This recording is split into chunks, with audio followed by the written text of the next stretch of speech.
Remember this show? If you're watching this video, the chances are you probably do.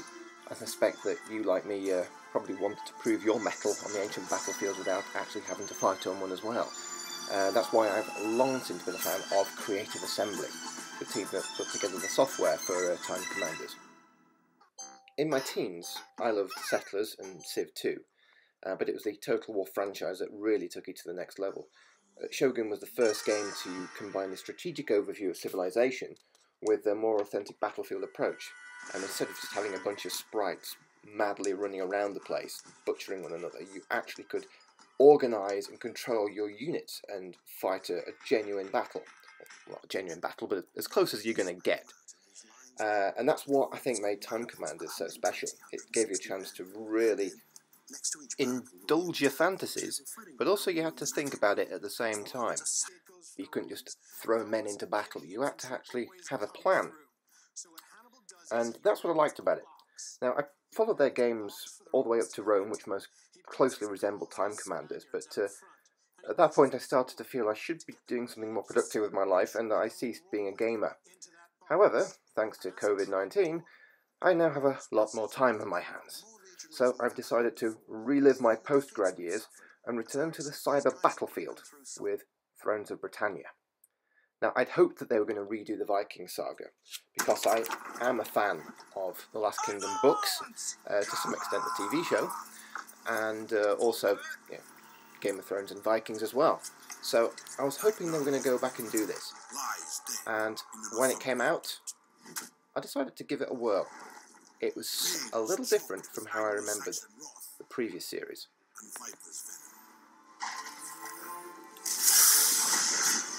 Revenge was swift. His sons laid waste to the British Isles, splintering the land and slaughtering all who opposed them. By the way, how cool are these animations? They are really good. Actually, I think I prefer these to the latest series of Vikings. I definitely prefer the animations to the last series of Game of Thrones. Can only be pushed so far.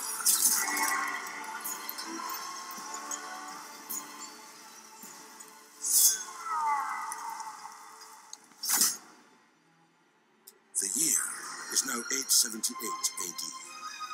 Whilst Norsemen settle land they once pillaged, Alfred of Wessex seeks to unite the Isles under one banner.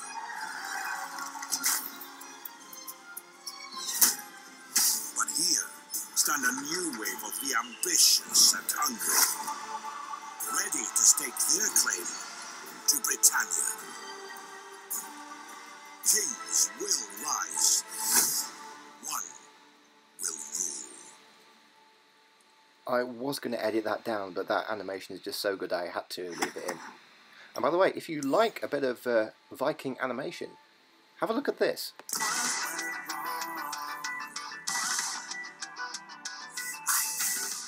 This is called the VINLAND saga. It's on YouTube. I don't know if you can find it anywhere else. And it's a revenge saga set against the backdrop of King Canute's conquest of England. And it's really cool. But anyway, I digress. Back to the game. So these are your options. You can play as the English, Welsh, Gaelic or Vikings. They've broken down the country into all its appropriate fiefdoms, kingdoms and provinces. And I was tempted to be Vikings, obviously, or Northumbrians, like Uhtred, son of Uhtred, and set your base in Bebbanburg. But, well, what can I say? I'm a fan of Alfred, so I chose Wessex. Long have the Vikings raided our lands, but nothing prepared us. Again, I just love these little animations they do. They set the scene beautifully. Incidentally, if the sound quality in this is lower than it should be, my apologies. I'm not nearly tech savvy enough to know how to fix that. If you do know how to download better quality sound files for a MacBook Pro, please leave the information in my comments. England lies divided. Its old political order washed away. Too long have we fought amongst ourselves. Now is time to unite as England.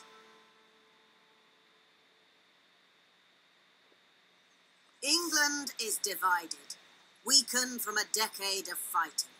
Wessex has suffered greatly. This lady is your advisor, and she sets about telling you the geopolitical reality of the situation you now find yourself in at the start of this game. As you can see from looking around the map that it's wonderfully detailed, a lot bigger than the earlier ones. The detail is beautiful. The maps, I think, are a big improvement. And yeah, I remember from the first medieval game where it was like a couple provinces and you conquered England. I like that this one takes it a lot more seriously. There's a lot of England to get through. Another thing I like is that it simplifies the campaign. You lose a lot of the extraneous, unnecessary details like all those ships and agents that don't really do anything. I think that was one reason I didn't really get on with Empire, I didn't give it a try, was because it was just too bloated. Is ready to attack the southern rebels. Dealing with this threat promptly will bring much needed stability to your lands. Yeah, that's it gives you the option to do a tutorial battle, essentially. You get a very small army to mop up, and you get an idea of how to deal with the battle units and how to operate tactically on this. It actually took me a while to get back into the swing of it. It was so very different from how I remembered it. But we're not going to do that now. I have, since doing this the first time, I have in fact played and conquered as Wessex. But I did it quite cautiously. I was... You know, why fight big pitched battles when you can be sneaky? And I saved my favourite battles. And that's another feature of this that I really, really like. The fact that you can save the replay of your favourite battles, really. And you have an option of fighting them again if you want, or just viewing them cinematically. Because, you know, when you're fighting, you're concentrating on the tactics. Look, there's York, the seat of the north. Wonderful. And when you go into siege battles, by the way, the maps are beautiful, which is why up here, Bebbanburg. Now, I haven't saved that, unfortunately, but you will see other videos on YouTube of the siege of Bebbanburg, and it's a beautifully detailed map. They've really got an idea for Castle Bamborough. If you've seen it, it looks very much like it. Not spot on, they've taken some artistic license, but it gets the essentials of it, this three-tiered fortress of the Dark Ages. It's really good. So I'm just going to go back to London to demonstrate something here. There's one area of the game that's still a bit wonky, but still better than it used to be, but that is diplomacy, the AI diplomacy. Now here I am making a straightforward declaration of friendship, and that shouldn't be too much for to ask for, but I'm just about to send that off, and it's going to be rejected, and this happens quite a bit. I could sort of understand it in the early days when you're on the back of the truce and feelings are still raw, but it would happen quite a lot later on. I would I was the key player in Britain by this point. I was the superpower, and I would encounter a much lesser kingdom, and I would simply ask for a declaration of friendship, mutual friendship, and they would reject it. And you can't help but feel that in real life they would be a little more polite to somebody with so many spears at their back. But I don't want to get bogged down in the detail of the game. I just really want to demonstrate the battles. And a lovely little tool they have here is the custom battle mode. If you don't want to do a full campaign, just log in for a quick battle. You can search the terrain, the type of attack or defence you want to choose. You can go around the country. There's plenty of options. We can look at all that. I've chosen the fenlands because that seemed like a fascinating one. And you'll see what I mean in a minute.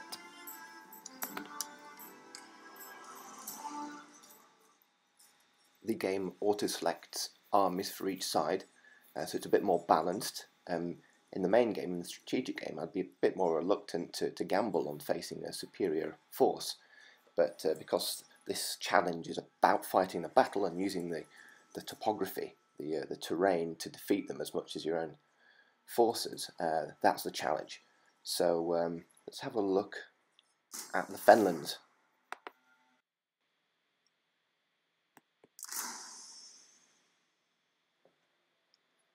Okay, now that's a good defensive position. You would not want to attack through these marshes. Now initially, that in the foreground is where my forces were set up. Now that's a good defensive position. They can only cross at a few of the causeways there. Yeah, you want to attack that, but I didn't want to simply defend and defeat them. I wanted to annihilate them. So how do I use the terrain to do that? So I had a look around. As you can see, there's only a few places where they could cross. I mean, I could turn that island into a fortress, but I didn't want to do that. Instead, I went over there. Now look at that. Short causeways, I can block them off. They can't flank me. They can't use their superiority in numbers. There's a little lake in the middle there as well. That enables me to create something of a box. Basically, that is my anvil, and the other forces on the other side, that is the hammer. They're going to wedge themselves in. They'll be pinned between two forces. Either side can be the hammer or anvil, depending on how they choose to attack me. And as Dr. Nussbacher said, heavy infantry are going to come into my box. Exactly. But that's not everything. I've got one more surprise in store. That is an extra hammer. 2 hammers to 1 anvil. And that is the traditional concealed cavalry strike from the rear, favoured of Caesar at Alesia, Hannibal at Cannae, and, oh yeah, Maximus at the start of Gladiator.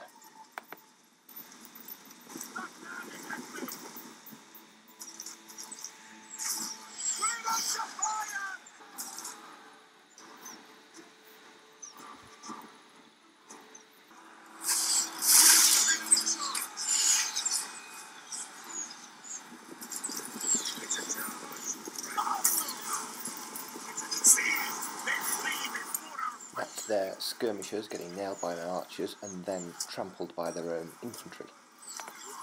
Now the clash of shield walls as their axemen smash into my spearmen, but my line holds, while their cavalry, in a questionable move, attack, unsupported, my 3 axeman units on the right, my hammer to the anvil. They've sent in another cavalry unit, but they're just reinforcing failure there. They're going to get wiped out, and it's going to happen soon. Now, because they didn't attack all across the front, they massed on the right. That unit that was spare, that wasn't under threat, has already wheeled in behind the Vikings, that the encirclement is beginning.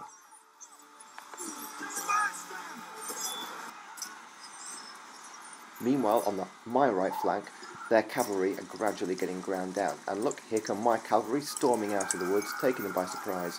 Yep, their cavalry are completely routed. Their archers and missile units are completely undefended. I'm going to take them out right now.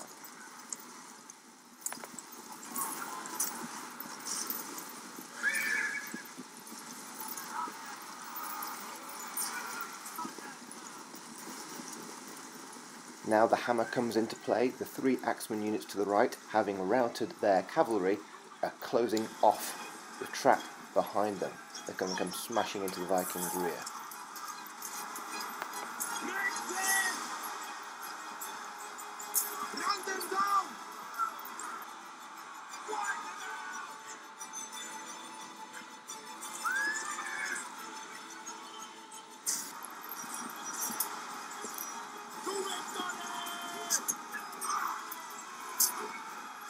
And I've already turned their flank.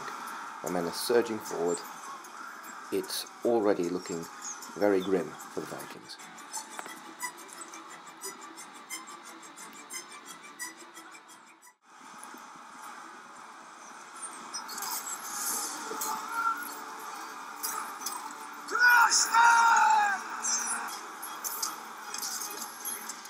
Good to see my shield wall still holding firm at the front, and finally my cavalry finished with the archers, and they're going to ride in, closing off that trap. They are completely surrounded.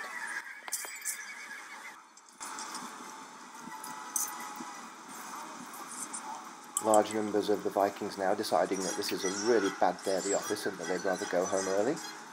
Yeah, they're just going to clock off an hour earlier than usual and try and get that bus home. Shields up! those guys fighting on, but more and more of them are discovering that discretion is the better part of valour. The enemy general is dead! Yep, that's him gone. This isn't going to look good on his resume. Look at my guys storming forward now. They're really going to chase down the survivors. Well, some of them are going to chase down the survivors. Those guys seem to be standing around congratulating themselves whilst the refugees flee past them, and they're going to stop and celebrate.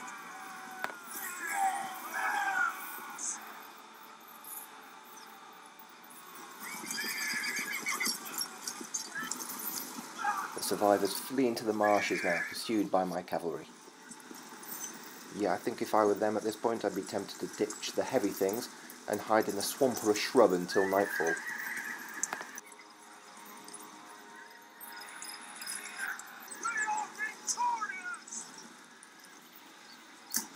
And that's how it's done. Look at those numbers. They deployed 1,310 to my 1,150. I lost 195 guys. They lost 1,292. They have 18 survivors from that battle. What a mess.